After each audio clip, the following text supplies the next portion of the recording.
주간 동안 주의 은혜 가운데 평안하셨습니까? 옆에 사람하고 인사합시다. 사랑합니다. 축복합니다. 네, 오늘 제목이 있어요. 제목 같이 읽겠습니다. 영에 속한 사람. 아멘. 오늘 이제 우리는 그 영에 속한 사람에 대한 얘기를 좀 하려고 그러거든요. 약간 또 신비적으로 가시려고 하지 마십시오. 제가 절대로 그렇게 가지 않습니다. 우리 이제 1장부터 이렇게 보면 하나님 계속 이렇게 말해요. 여러분 이렇게 성경을 좀 펴가면서 볼까요? 1장 2절 보십시오. 1장 2절에 고린도에 있는 하나님의 교회, 곧 그리스도 예수 안에서 그리죠. 바울은 교회를 하나님의 교회, 이단 하나님의 교회 아니고요. 하나님께서 소유하신 교회, 하나님께서 주장하시는 교회, 그죠? 1장 4절 볼까요? 그리스도 예수 안에서 너희에게 주신 하나님의 은혜로 말미암아. 그러니까 교회는 에클레시아, 그래서 세상에서 불러낸 사람들의 모임이죠.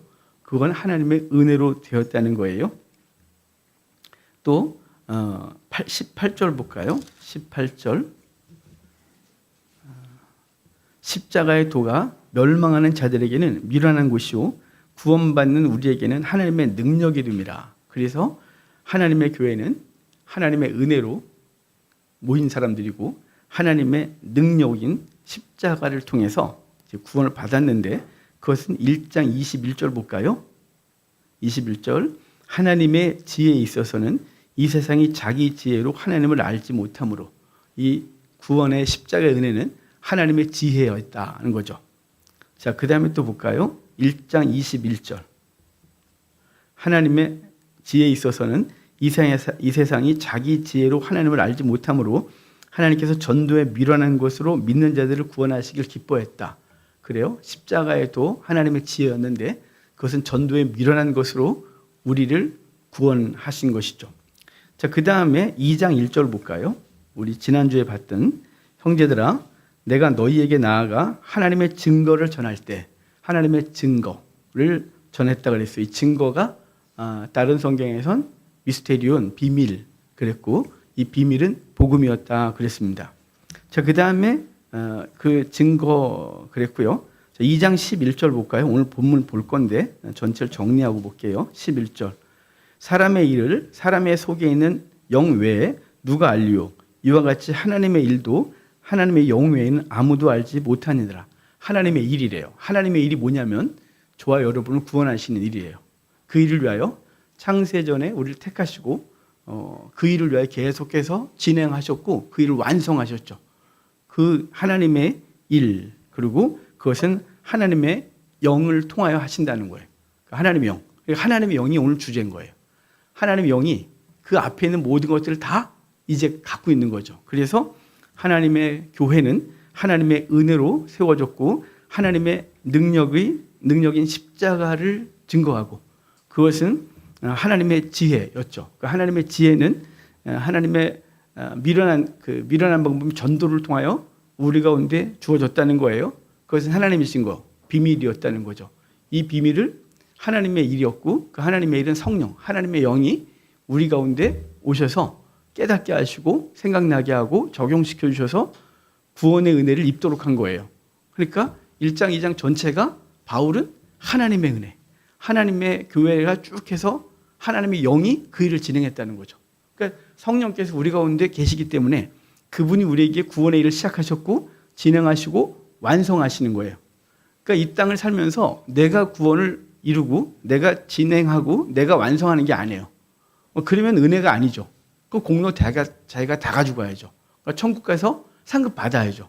그런데 하나님의 은혜로 시작했고 하나님의 영이 완성하시고, 그래서 그분 앞에 서기 때문에 우리는 우리에게 주신 면류관을 벗어 그 앞에 내어드리는 게 요한계시록 4장 얘기예요. 그 상급 뒤집어 쓰고 돌아다니는 게 아니라 구원의 은혜를 주신 것에 감사해서 하나님 앞에 내어드리는 거죠. 그러니까 이 땅을 우리가 사는 이유는 주의 은혜 때문인 거예요. 주의 은혜를 받고 그 은혜에 감격하여 어찌하면 주님을 기쁘게 할까, 이걸 고민하며 사는 게 저와 여러분의 삶이라는 거죠. 근데 그 모든 것의 시작과 끝이 하나님의 영, 성령, 그래서 영에 속한 사람들의 삶이라는 거예요. 자, 그러면 2장 6절, 우리 이제 하나씩 하나씩 읽어가면서 볼까요? 6절 같이 읽어요. 그러나 우리가 온전한 자들 중에서는 지혜를 말하노니 이는 세상의 지혜가 아니요 또 이 세상에서 없어질 통치자들의 지혜도 아니다. 그래요. 여기 원문에는 지혜란 단어가 맨 앞에 있어요. 맨 앞에 소피안 그래서 지혜가 딱 나오는데요. 그러니까 이 지혜가 강조되고 있는 거죠. 근데 이 지혜는 온전한 자들 중에서 말하여진다는 거예요. 온전한 자들은 대체 누굴까요? 온전한 자들, 우리에게 온전히 있는데. 온전한 자들은요, 성령을 통하여 구원받은 자들을 온전한 자들 그러는 거예요. 여러분, 이미 온전해진 거예요.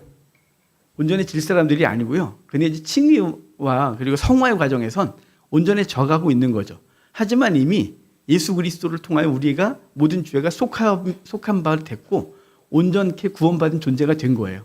그래서 과거 사건이거든요. 그러니까 온전한 자들 중에서 지혜가 말해진다는 거죠. 그러니까 이 지혜, 십자가의 지혜는 세상 사람들이 말하지 않는 거예요. 그들은 십자가를 미련한 것으로 여기고 어리석은 것으로 여기는 거죠.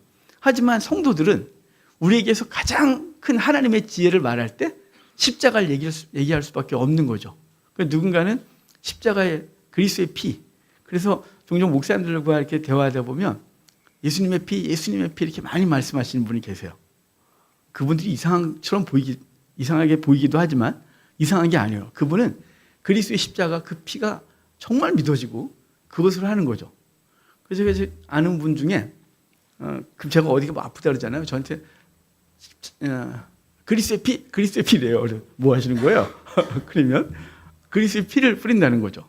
근데 그래서 왜 자꾸 그래요? 그랬더니 그분은 경험한 거예요. 누가 아플 때 목회하시니까 그리스도의 피를 이렇게 뿌리는 마음으로 정말 그분은 믿음으로 한 거죠. 지금 믿음으로 안 받았으니까 어색한 거고 그분은 정말 치유의 역사를 그렇게 경험했기 때문에 늘 그렇게 그리스도의 피가 늘 입에 붙어 있는 거예요.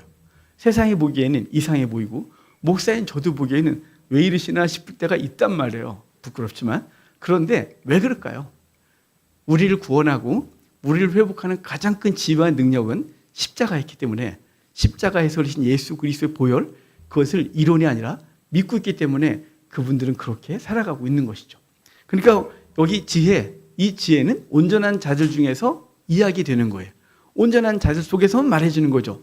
믿지 않는 사람들은 십자가 얘기하는 순간 왜 그래? 라고 거부감을 느낄 거고 그 얘기를 더 깊게 하면 이상한 사람 취급을 할 거란 말이죠. 그리고 여러분 이 십자가의 지혜는 이건 온전한 자들 중에서만 말하여지는 거예요. 저와 여러분 속에서만 이런 얘기가 벌어지고 있는 것이죠. 이 세상의 지혜 그랬잖아요. 거기 이 세상의 지혜가 아니오 이 세상에서 없어질 통치자들의 지혜도 아니다 그러는데요. 이 세상 그러는데 이게 헬라어로 아이온 그러는데요. 이게 1장에 어디 한 번 더 나왔었냐면 1장 20절에 보면요. 지혜 있는 자가 어디 있느냐 선비가 어디 있느냐 이 세대의 변론가가 어디 있느냐 그랬죠. 이 세대. 근데 오늘 본문에서는 이 세상 그랬어요. 그래서 사실은 이 세대가 맞는 말이에요. 그 시대. 그러니까 그 당시의 시대예요. 시대의 지식이나 시대적 어떤 사고는 시간이 지나면 바뀌죠. 그때 진리였던 게 시간이 지나면 아닌 것이잖아요. 이 과학적 진리들이 그렇지 않아요? 그땐 그게 진리였다가 좀 지나면 그런 것이 아니라고 말하기도 하는 거죠. 예전에 우리의 경험들이 최고일 수 있죠. 여러분, 나이가 드신 분들은 아실 것 같은데 석유 골로 밥을 한다 그러면 골로에 이렇게 불 붙여서 까만 연기 피우려고 석유 냄새 맡으면서 하셨었죠. 요즘 20대들한테 석유 골로에 밥을 한다는 골로가 뭐예요? 이러지 않겠어요? 골로가 나요?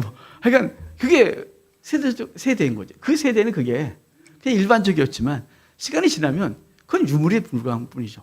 그러니까 그 세대, 이 세상의 지식, 이 세상의 가치관은 그 세상의 세대에만 해당되는 것 뿐이지 영원하지 않다 이 말이에요.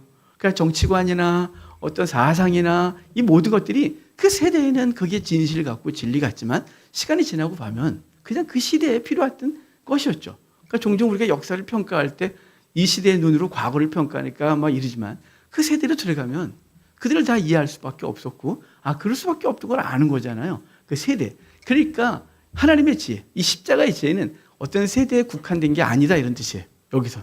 이 세대는 이 세대에 국한된 지혜가 아니라 영원한 지혜다. 통치자들의 지혜가 아니라 그 영향력 있는 사람들이 내뱉는 이야기가 아니라 그것은 하나님의 이야기다. 온전한 사람들 속에서 회자되는 얘기, 바로 십자가의 보혈, 십자가가 우리에게서 영원한 지혜라고 말씀하고 있는 거예요. 이 지혜가 우리 속에서 정말로 믿어줘야 되는 거예요. 그러니까 어떤 시대든지 어떤 상황 속에서든지 그 속에서 예수 그리스도의 말씀, 그분이 우리의 주체이시고 그것을 주관하시는 분이 분명히 믿고 그것이 우리의 삶을 이끄는 줄 믿고 살아야 되는 거죠. 이거는 그냥 어떤 상황에서 예배당 안에서만 아멘하고 세상으로 돌아가서는 세상의 가치관, 세상의 지혜로 살아가는 존재가 아니라 예배당 안에서 당연히 아멘이고 세상을 살면서도 하나님의 지혜, 십자가, 예수 그리스도의 은혜, 이것이 진리임을 믿고 살아가는 존재들 되어야 하는 것이에요. 헬라의 지혜, 유대의 종교, 로마의 권력 등이 당시 복음을 가렸지만 그 모든 것들은 예수 그리스도 복음 앞에 다 굴복하고 결국은 그리스도를 인정할 수밖에 없게 됐다는 사실입니다. 자, 7절 볼까요? 7절 같이 읽어봐요. 오직 은밀한 가운데 있는 곧 감추어졌던 것인데 하나님이 우리의 영광을 위하여 만세전에 미리 정하신 것이라. 아멘. 오직 은밀한 가운데 있다 그랬죠. 이게 미스테리온이에요. 아까 우리 증거도 비밀, 이것도 비밀. 다 똑같은 단어들이에요. 은밀한 가운데 있는 하나님의 지혜, 그러죠? 십자가가 은밀한 가운데 있었다는 거죠. 그걸 통해서 우리를 구원하는 방법은 상식적이지 않았다는 거예요. 왜냐하면 어느 바보가 자기를 죽이면서 남을 구해요. 요즘 이제 물놀이 하다 보면 가끔 의인들 나오잖아요. 누가 빠졌는데 그걸 지나간 사람이 건져내고 당신은 죽고 뭐 이런 거 얘기 가끔 듣잖아요. 그런 사람들은 세상에 보기에는 약간 어리석어 보이고 그 후대가 참 훌륭한 분이라고 말하지만 그 가족들 입장에서 생각해보면 얼마나 마음이 아플까 이런 생각을 하거든요. 정말 창피한 얘기지만 아들놈이 군대에 있잖아요. 그래서 제가 갈 때마다 그러죠. 오버하지 마라. 괜히 설쳐대다가 다치지 마라. 그냥 적당히 해라. 이렇게요. 이러면 안 되죠. 그런데 그놈이 다치는 걸 상상을 하면 이게 마음이 도저히 편하지가 않아요. 제가 군대에 있을 때 오바 떨다가 몇 번 다쳤어갖고 그 녀석이 또 그럴까봐 괜히 뭐 이렇게 막 이러고 돌아다니는 녀석이라서 괜히 설쳐대지 말고 적당히 앞에 가지도 말고 뒤에 가지도 말고 중간에 있어라. 이렇게 한단 말이에요. 왜냐하면 그건 세상 사람 보기에 지혜인 거죠. 제가 보기에. 괜히 설쳐대가 다치는 건 안 되는 거예요. 근데 하나님의 지혜가 그 어리석음이에요. 왜냐하면 아들을 내어주잖아요. 아니 어떤 사람이 자기 아들을 죄인을 위해 내줘요. 그럼 예수님은요. 그 죄인 때문에 당신이 죽어요. 모욕과 천대를 받으시고 죽어요. 그리고 그분이 승천하신 이후에 당신이 죽어줬음에도 불구하고 영 아닌 사람들, 여러분 예수 그리스도를 믿음에도 불구하고 우리의 삶이 온전합니까? 늘 부족하고 늘 부끄럽고 이제 주님께서 너 고만하자 이제 그러고 싶은데 그분은 끊임없이 성령 그분의 영이 우리 가운데 거하셔서 탄식으로 기도하고 하늘 보자 우편에서 저와 여러분을 기도하고 결국은 그분이 처소를 다 예비하신 이후에 영광 가운데 오셔서 우리를 그의 나라로 인도하신 이 놀라운 은혜는 이 세상의 지혜나 상식으로나 이치로는 맞지 않는 거죠. 이게 원리는 절대 맞지 않고 그분은 당신을 완전히 포기하셔서 우리를 구원하시는 것이에요. 이것이 오직 은밀한 가운데 있는 하나님의 지혜를 말하는 것이다 그죠. 감추어졌던 것인데 하나님이 우리의 영광을 위하여 만세전에 정하신 것이래요. 뭐 때문에요? 우리의 영광 때문이래요. 대부분요 사람들은 자신의 영광 때문에 살아요. 자신의 영광과 영화 때문에 살지 누구를 위해 산다? 그런 거 별로 없지 않아요. 우리 종종 이렇게 말하잖아요. 공부를 누구를 위해서 하냐? 야 세상을 유익하게 위해서 하는 거야. 아니 자기 위해서 하죠. 돈을 열심히 왜 벌어요? 세상에 다 퍼주려고요? 아니죠. 기본은 자기가 잘 살고 주변도 좀 섬기는 것이죠. 다 자기를 위해서예요. 근데 하나님은 우리를 위하여 이 지혜를 발휘하셨다 그래요. 하나님은요. 우리를 영광스럽게 해서 당신이 영광 받는 분이세요. 그러니까 부모들 입장에서 생각하면 쉽죠. 자녀가 잘 되는 것을 통해서 당신이 영광을 받는 것. 뭐 그런 거 있잖아요. 주님이 그러셨단 말이에요. 그래서 이사야서 42장 8절을 보면요. 나는 여호와니 이는 내 이름이라 나는 내 영광을 다른 자에게 내 찬송을 우상에게 주지 아니하리라. 이렇게 말씀하셨어요. 내 영광을 다른 자에게 주지 않겠다. 이 말씀이요. 제가 신학생 때 굉장히 은혜 받은 말씀이세요.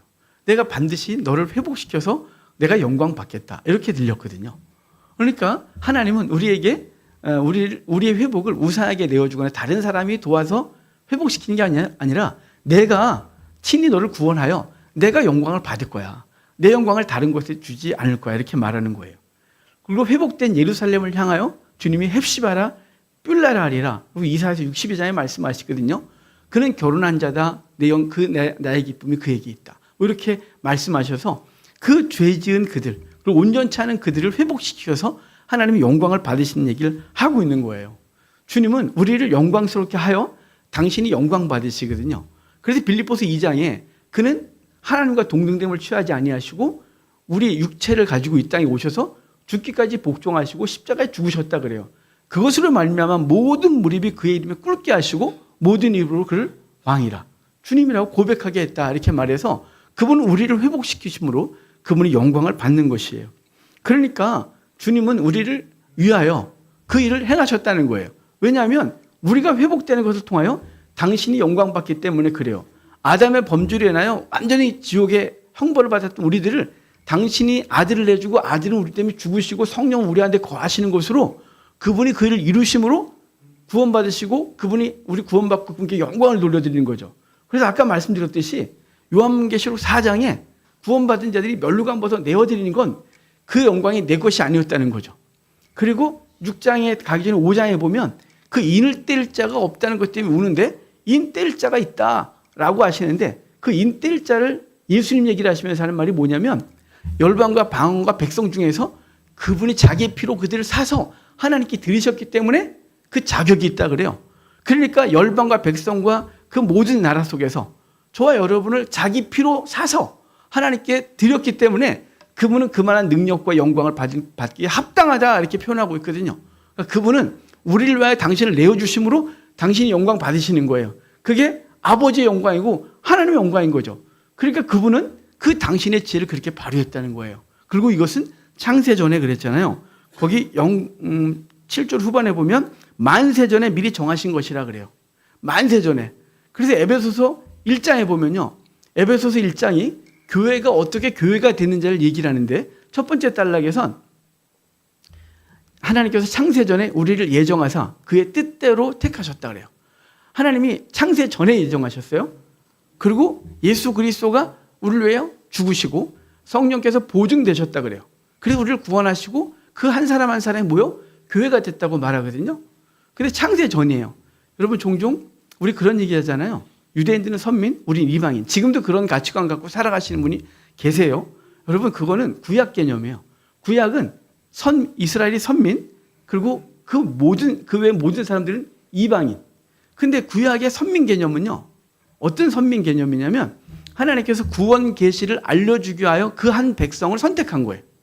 하나님은 구원 계시를 알려주기 위한 선민. 그러니까 선택했는데 어떤 선민이냐? 내 뜻을 너희가 알려줘. 내가 어떻게 구원의 역사를 이루는지를 내가 너를 선택해서 너를 어떻게 이끄시는지를 보고 너희를 통하여 그리스도가 나올 거야. 그러니까 너희는 구원의 역사를 이 땅에 보여주고 드러내는 존재로서의 선민인 거예요. 예수 그리스도가 오신 이후에 이방인과 유대인과 뭐 어떤 사람 남자고 여자고 차별이 없이 모두 그리스도 안에서 하나님의 자녀가 됐어요. 그럼 우리 모두가 다 선민인 거예요. 그 에베소서 2장이 얼마나 강력한 얘기냐면 창세전 선택했다 그랬죠.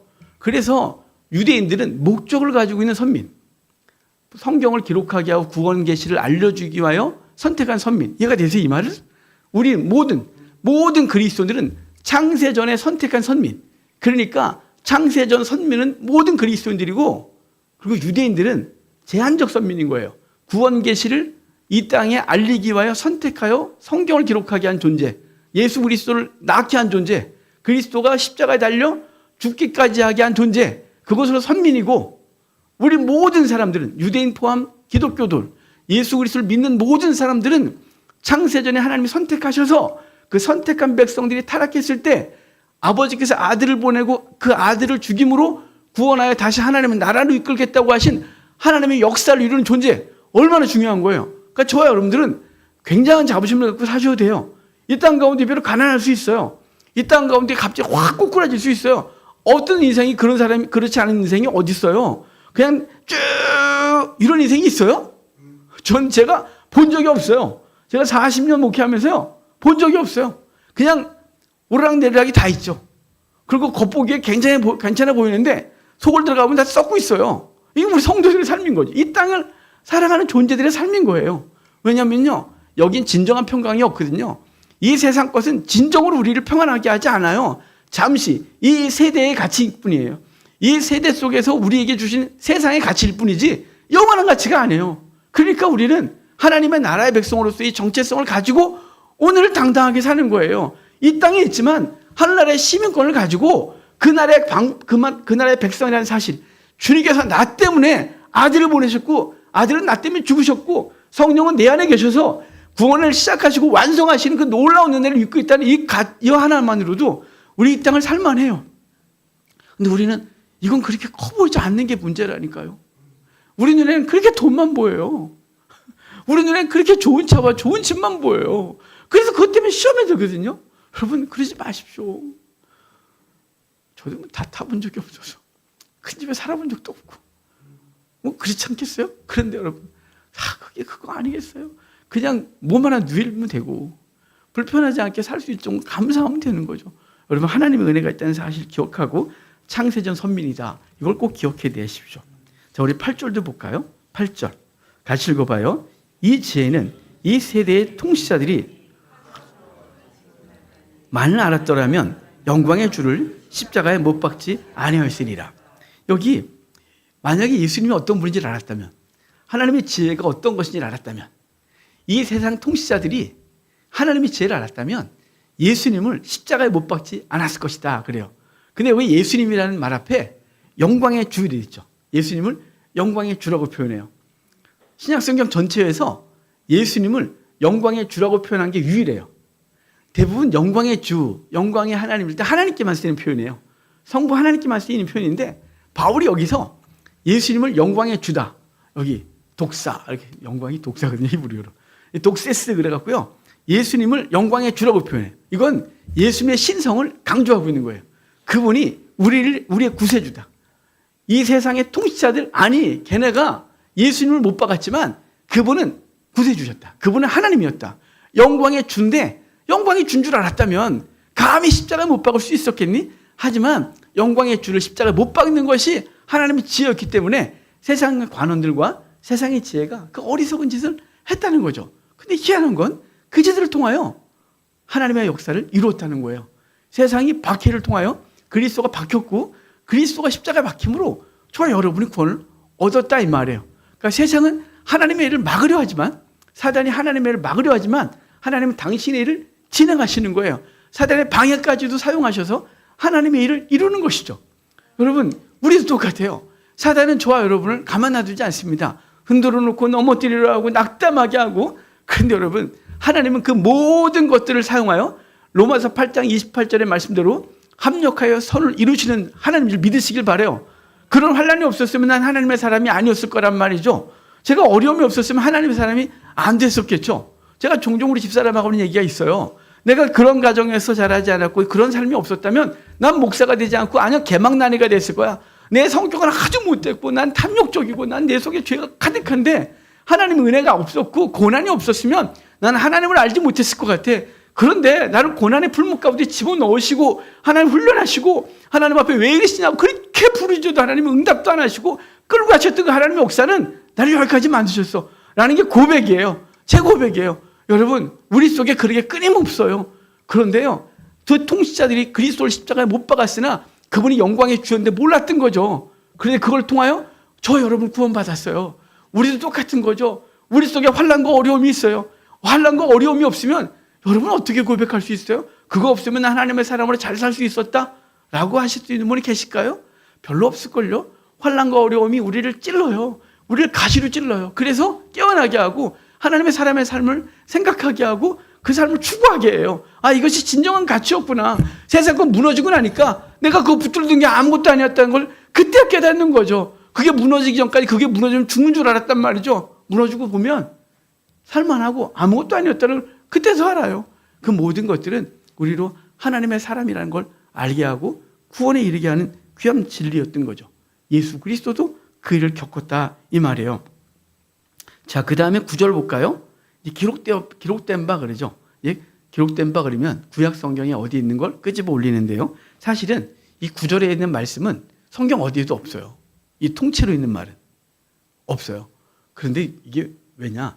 여러분 성경에 이렇게 보면 이사야서 64장 4절 이렇게 되어 있는 분이 계실 거예요. 저도 그렇게 되어 있어요.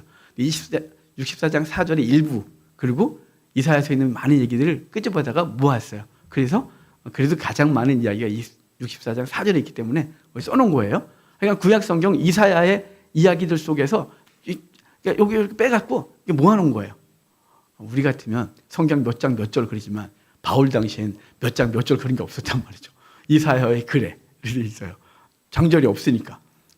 모세오경, 토라에. 그래서 창세기, 출애굽기, 레위기, 신명기, 토라에. 그러니까 율법에 그거 다 봐야 되는 거예요. 한 어찌 됐거나 기록된 바에 그러면 이사야가 했던 말들을 끄집어다가 바울이 기록한 거예요. 우리가 이렇게 고민할 줄 몰랐던 거죠. 정확하게 해주셨어야 되는데 몇 장 몇 절에 뭐, 몇 장 몇 절에 뭐 이렇게 해주셨어야 되는데 그분이 그냥 당신의 지시를 갖고 딱 모아서 엑기스를 주시는 바람에 이게 어디 있는 얘기래 이렇게 고민하게 됐지만 자, 그 구절 읽어볼까요? 기록된 바 하나님이 자기를 사랑하는 자들을 위하여 예비하신 모든 것은 눈으로 보지 못하고 귀로 듣지도 못하고 사람의 마음으로 생각하지도 못하였다 함과 같으니라. 자, 사람의 마음으로 아무것도 생각하지 못했다. 귀로도 못 들었고 눈으로 보지 못했던 것이다. 뭐가요? 하나님의 지혜가. 예수 그리스도가 우리에게 오셔서 십자가에 달려 죽으셔야 되는 걸 아무도 몰랐던 거다. 그런데 그게 거기 보면요. 어제 제가 묵상을 하면서 거기 9절 초반에 하나님이 자기를 사랑하는 자들을 위하여 라는 말이 너무 좋았어요. 자기를 사랑하는 자들을 위하여 하나님의 사람들을 위하여 그분께서 그 일을 이루셨다는 거죠. 그리고 그것은 앞에 7절 후반에 보면요. 하나님이 우리의 영광을 위하여 그랬었잖아요. 하나님이 우리의 영광을 위하여 당신의 지혜를 발휘했고 그 지혜는 당신을 죽이는 거였어요. 아들을 내어주는 죽음. 아들은 우리 때문에 죽는 죽음. 성령은 쓰레기 같은 우리의 심령에 영원토록 거해야 되는 죽음. 이것을 통하여 하나님은 당신의 역사를 이루신 거죠. 당신이 사랑하는 자들을 위하여 당신을 사랑하는 자들을 위하여 그 일을 이루셨다. 이 오늘 본문인 거예요. 자, 그러면 이제 10절 볼까요? 같이 읽어봐요. 오직 하나님이 성령으로 이것을 우리에게 보이셨으니 성령은 모든 것, 곧 하나님의 깊은 것까지도 통달하시느니라. 자, 이 모든 것들에 대해 곧바로 성령에 대한 얘기를 하죠. 그래서 하나님이 성령으로 이것들을 우리에게 보이셨다 그래요. 성령이 보이신 거예요. 사람의 지혜나 방법으로 보여준 게 아니라는 거죠. 성령이 우리 속에서 그걸 보여줬는데 성령은 모든 것, 곧 하나님의 깊은 것까지도 통달하시느니라. 이런 말을 들으면 약간 좀 신비적으로 가려고 하는 분이 계세요. 저 뒤에 가면 그런 얘기를 하려고 그러는데 그게 아니고요. 여기 통달하다 이 말이요. 찾다, 발견하다, 수색하다 그래서 성령이 하나님의 모든 것들을 다 알고 계시다. 이런 거예요. 여기 그래서 11절 보면 사람의 일은 사람의 속에 있는 영에 누가 알려? 이 말은 사람 있는 속에 있는 영이 하나님의 영 말하는 게 아니고요. 그냥 그 사람 속을 누구 안에 지나 알지. 이런 뜻이에요. 아시겠죠? 제가 여러분 알겠어요? 여러분 속을? 지금 설교를 들으면서 제발 빨리 해라. 오늘 왜 이렇게 졸리게 하니? 이렇게 시간 다 됐다 끝내라. 할 게 많아요 지금. 그렇게 말씀하는지 역시 진리다. 이럴 누가 알겠어요? 사람의 속에 있는 건 사람밖에 모른다. 근데 마찬가지로 하나님 속에 있는 건 하나님의 영 외에는 누가 알 수 있냐? 하나님의 성령이 하나님의 뜻을 다 알고 계시다. 그 뜻을 아시는 분이 우리 가운데 오셨고 그분이 하나님의 뜻을 우리에게 보여준다는 얘기가 10절, 11절 얘기예요. 자, 그러면 12절 볼까요? 같이 읽어봐요. 우리가 세상의 영을 받지 아니하고 오직 하나님으로부터 온 영을 받았으니 이는 우리로 하여금 하나님께서 우리에게 은혜로 주신 것들을 알게 하려 함이라. 자, 이제 성령께서 우리 가운데 오셔서 하신 일에 대하여 오늘 몇 가지 정리를 해드릴 텐데 첫 번째 그게 뭐냐면 알게 하시는 거예요. 거기 은혜로 주신 것들을 알게 하는 거예요. 은혜로 주신 게 뭐예요? 먼저 구원이죠. 예수 그리스도의 십자가를 통하여 우리에게 주신 그 은혜를 알게 하는 거예요. 그래서 그분이 우리 속에 오면 그분의 은혜 앞에 감사하고 정말 나 같은 거 구원하신 그 은혜 앞에서 어떻게 감사할까 이걸 이렇게 생각하게 되는 거죠. 그 다음에 또한 은혜로 주신 것들이잖아요. 복수예요. 그러니까 우리에게 구원만 주신 게 아니라 구원받은 자들에게 모든 것을 더하셨어요. 그래서 거기 이제 로마서 8장 32절에 자기 아들을 아끼지 아니하시고 우리 모든 사람을 위하여 내어주시니가 어찌 그 아들과 함께 모든 것을 아끼지 아니하시랴. 아끼겠냐. 그러니까 하나님께서 아들을 내어주셨는데 아들을 주신 그 하나님이 뭘 아낄 수 있겠니? 다 주지. 그래서 하나님의 은혜가 우리 속에 있어요. 그 것들 그랬잖아요. 과거형이에요. 원문에. 그러니까 우리에게 은혜로 주신 것들이 우리 속에 있는 거예요. 누가요? 성령을 통하여. 성령께서 우리에게 구원의 은혜를 시작하셨어요. 진행하시고 완성하세요. 근데 그 구원 받은 것뿐만 아니라 은혜로 주신 것들. 그래서 이걸 총체적 구원이라 그래요. 그러니까 우리의 영혼만 구원한 게 아니라 삶도 구원하시고 우리의 삶 속에서 하나님이 역사하셔서 그 절망과 어려움 속에서 우리를 건져내시고 우리의 기도가 하나님과 상달되어 우리의 삶 속에서 회복의 은혜를 허락하신 것. 그게 은혜로 주신 것들. 아들과 함께 모든 좋은 것을 주시지 않겠냐고 했던 바울의 로마서 말씀대로 우리에게 주어진 거죠. 그러니까 이것들이 우리 가운데 있는 거예요. 자, 그럼 또 13절 볼까요? 13절 같이 읽겠습니다. 우리가 이것을 말하거니와 사람의 지혜가 가르친 말로 아니하고 오직 성령께서 가르치신 것으로 하니 영적인 일은 영적인 것으로 분별하느니라.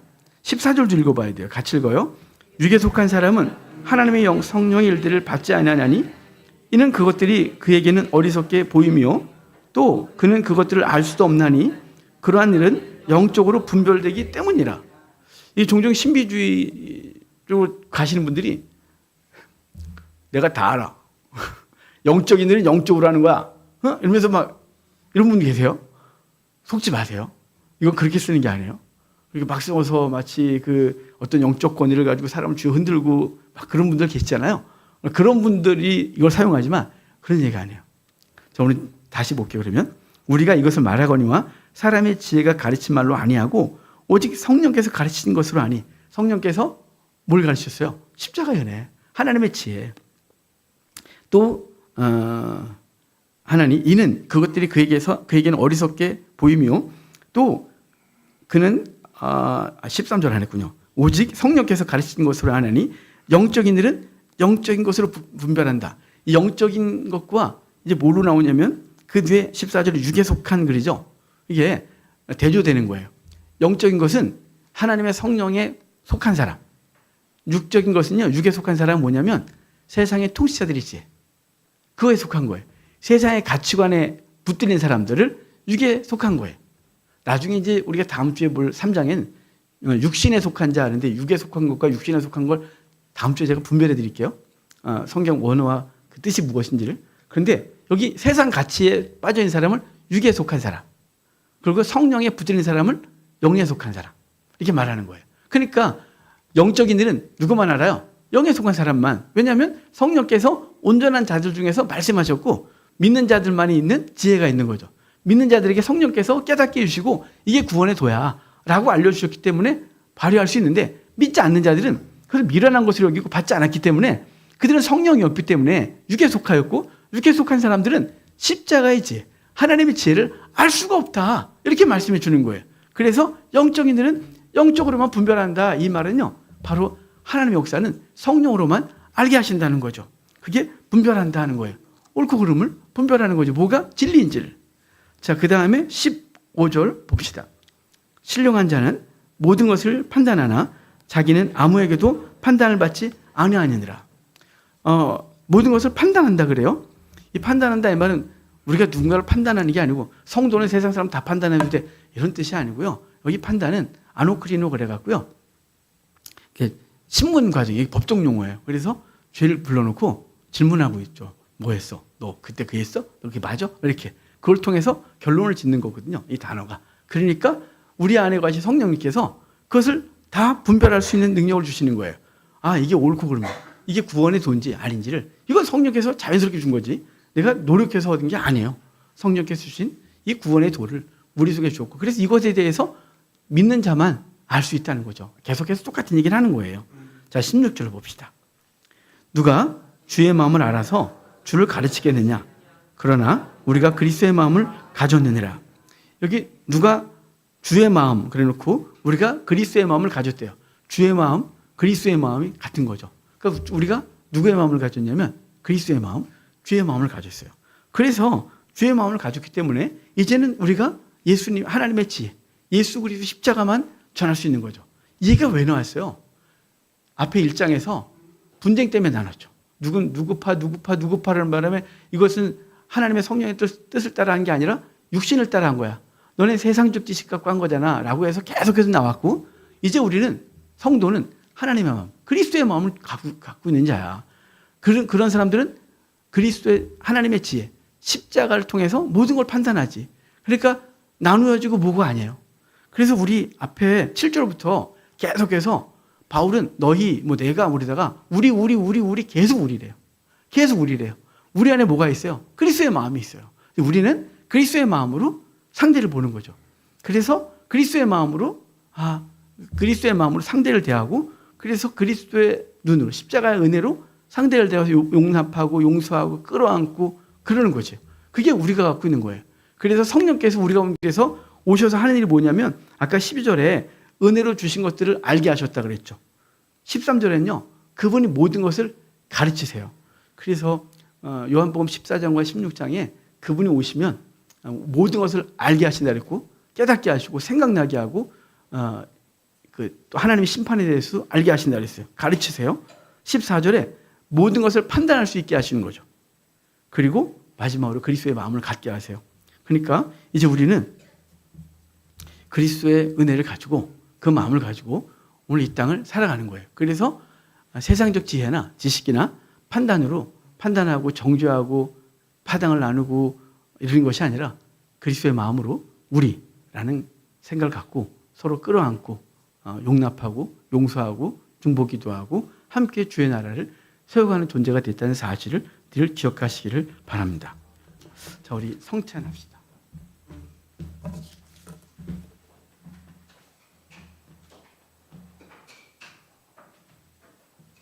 찬송가 313장 찬송 드리겠습니다. 찬송가 313장입니다.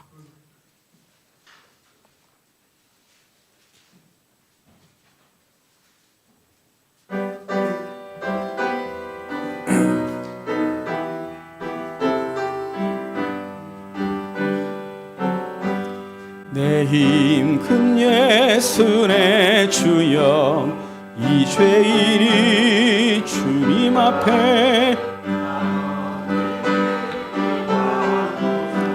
내 생명 모두 드리오니, 그 풍성하신 정을 주 내게 내려주소서. 내 임금 예수 내 주여, 내 허물은 덮으시고 주 십자가에 흘리신 그 피를 믿는 마음 보사, 내 중한 죄를 사하여 참 평안한 맘 주소서. 내 임금 예수 내 주여, 주 은혜에 감격하여 한없는 감사 찬송을 내 주님 앞에 드리오니, 내 맘과 정성 다하여 늘 기뻐하며 살리라. 내 임금 예수 내 주여, 이 마음과 이 천한 몸 그 보배 피로 값주고 주 친히 사신 것이오니, 나 이제 살아 죽으나 주 뜻만 따라 살리라. 아멘. 요한복음 6장입니다. 요한복음 6장 32절부터 35절까지 보겠습니다. 요한복음 6장 32절부터 35절입니다. 제가 읽어드리겠습니다. 예수께서 이르시되 내가 진실로 진실로 너희에게 이르노니, 모세가 너희에게 하늘로부터 떡을 준 것이 아니라 내 아버지께서 너희에게 하늘로부터 참 떡을 주시나니, 하나님의 떡은 하늘에서 내려 세상에 생명을 주는 것이니라. 그들이 이르되 주여 이 떡을 항상 우리에게 주소서.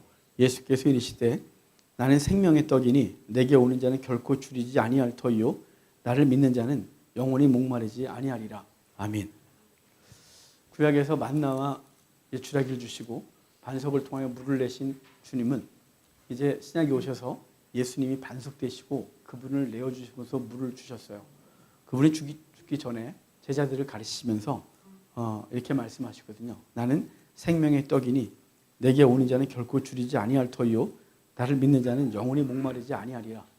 이 말씀은 우리 영혼에만 해당되는 것이 아닙니다. 아까 말씀드렸잖아요. 우리의 구원은 총체적이라고. 세상의 모든 이 세대의 가치관은 다 썩어지고 없어지는 거라고. 오직 십자가의 은혜, 하나님의 지혜는 우리 속에서 영원히 우리의 생명수가 되는 거예요. 그래서 그리스도를 주셨고 그리스도를 통하여 우리의 삶이 회복이 되어지고 은혜가 넘침을 믿으시길 바라요. 그것이 시작이 십자가의 당신을 다시고 우리에게 주셔서 우리를 살리시고 우리에게 생수를 주셔서 목마르지 않게 하신 하나님의 은혜가 있는 거예요. 그러니까 주의 은혜가 있으면 이 세상 것에 그렇게 크게 영향받지 않습니다. 영향이 있죠. 어떻게 얻겠습니까? 하지만 그것에 목마르고 그것에 배고파서 허덕거리지 않아요. 그 모든 것들을 감사할 줄 알고 그 속에서도 하나님의 은혜로 살아낼 수 있는 힘이 생김을 믿고 오늘도 성찬을 대하면서 삶으로 돌아가 우리에게 주어진 일상을 돌아보며 부족한 것만 보이는, 그래서 이스라엘 백성이 시내산에서 출발하고 이 박한 식물을 싫어하느라고 하면서 그 땅에서 스스로 그 말 때문에 그 말이 자신을 죽이는 존재가 아니라 주신 은혜 보면서 그 풍성하신 하나님의 은혜가 내게 있음을 늘 고백하고 감사의 삶이 넘치길 주의 이름으로 축복합니다. 성찬기를 여시기 바랍니다. 매번 말씀드리지만 누룩을 넣지 않고 거뭇거뭇함에 구며 구멍을 많이 뚫고 그리고 주인이 또 가장이 나누어줘서 먹는 것이라고 했습니다. 이것은 예수님이 죄가 없이 이 땅에 오셨고 그분이 불의 시험과 고난을 당하셨으며 그리고 구멍이 많이 뚫리셨죠. 십자가에 달리셔서 옆구리까지 찔리시고 그리고 그분은 당신이 사단에게 진 것이 아니라 당신을 스스로 내어주어 우리를 살리신 것, 그것이 무교병이 의미하는 바다 그랬습니다. 다시 기억하고 그분께서 우리를 위해 당신을 내어준 것처럼 우리도 이제 삶으로 돌아가 우리 자신을 내어주는 삶이 되기를 다짐하는 시간 되도록 합시다.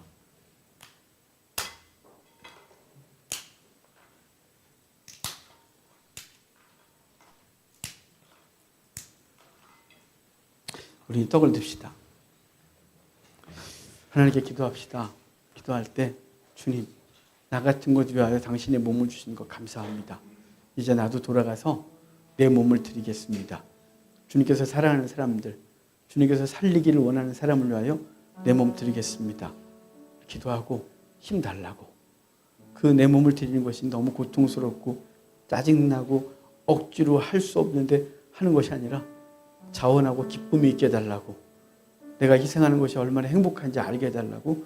그래서 매번 가정에서 일터에서 자신을 내어주는 삶을 살게 해달라고 잠깐 기도하겠습니다. 기도합시다. 하나님 감사합니다. 당신이 귀하신 은혜 우리에게 주셔서 오늘도 이 양식을 대하게 해주셔서 감사합니다.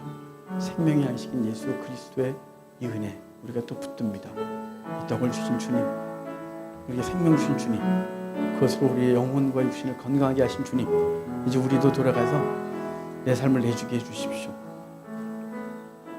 나를 힘들게 한 그 사람을 위해서, 변화되지 않을 것 같은 사람을 위해서, 어렵고 힘든 환경을 제공한 그를 위하여, 내 마음속에 품고 미워하던 그 사람을 위하여 내 몸을 내어주어 영혼을 살려내는 우리가 되게 해주십시오.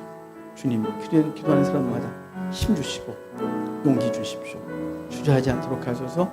순종하여 나아가 살려내게 하소서. 하나님 하시옵니다. 주님 지금도 해주십시오. 감사합니다. 하나님 감사합니다. 오늘도 예배를 통하여 하나님의 지혜, 예수 그리스도의 십자가 다시 생각하게 해주셨습니다. 또 성찬을 통하여 우리에게 당신의 몸을 내주신 것을 다시 기억하고 이것을 먹는 자는 영원히 배고프지 않고 목마르지 않겠다고 하신 주의 말씀을 믿고 주의 몸을 상징하는 떡을 먹습니다. 이제 먹은 우리들이 삶으로 돌아가서 주님이 내게 당신의 몸을 주셨던 것처럼 우리도 우리 몸을 주님께서 원하시는 사람에게 내주길 원합니다. 나를 미워했던 사람을 위해 내주고 변화되지 않고 있는 사람을 위해 또 내줘서 주님이 나 같은 것 구원하시는 것을 포기하지 않으신 것처럼 우리도 포기하지 않고 내 몸 내주어 생명들을 살려내게 해주십시오. 그 힘 살 수 있도록 힘 주십시오. 용기 주십시오. 희생의 기쁨 허락해 주십시오. 감사합니다. 예수님의 이름으로 기도합니다. 아멘. 주님의 몸입니다.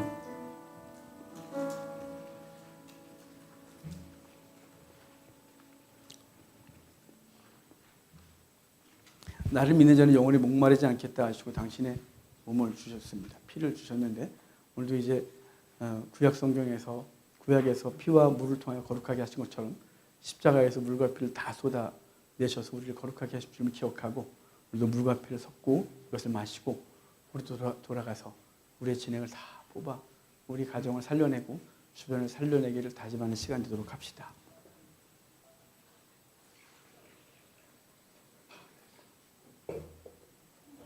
우리 잔을 듭시다. 기도합시다. 주님, 당신의 물과 피를 또 대합니다. 주님, 매번 대하지만 이 성찬을 대할 때는 각오도 있고 경건해지기도 하지만 삶으로 돌아가면 또 있습니다.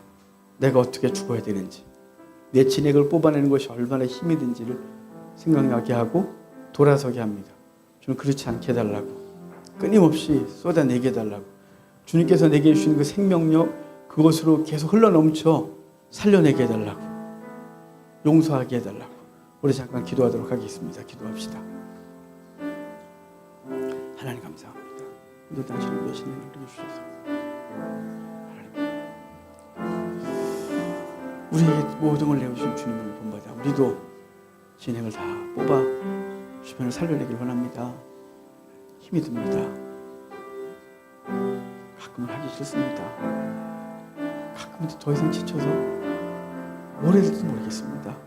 하지만 주님의 은혜 주셔서 그 생수의 강이 흘러넘치겠다고 하신 주의 말씀 우리에게 적용되어지고 우리 속에서 끊임없이 생명의 생수가, 사랑의 생수가, 용서의 생수가 흘러 주변을 살려내게 해주십시오.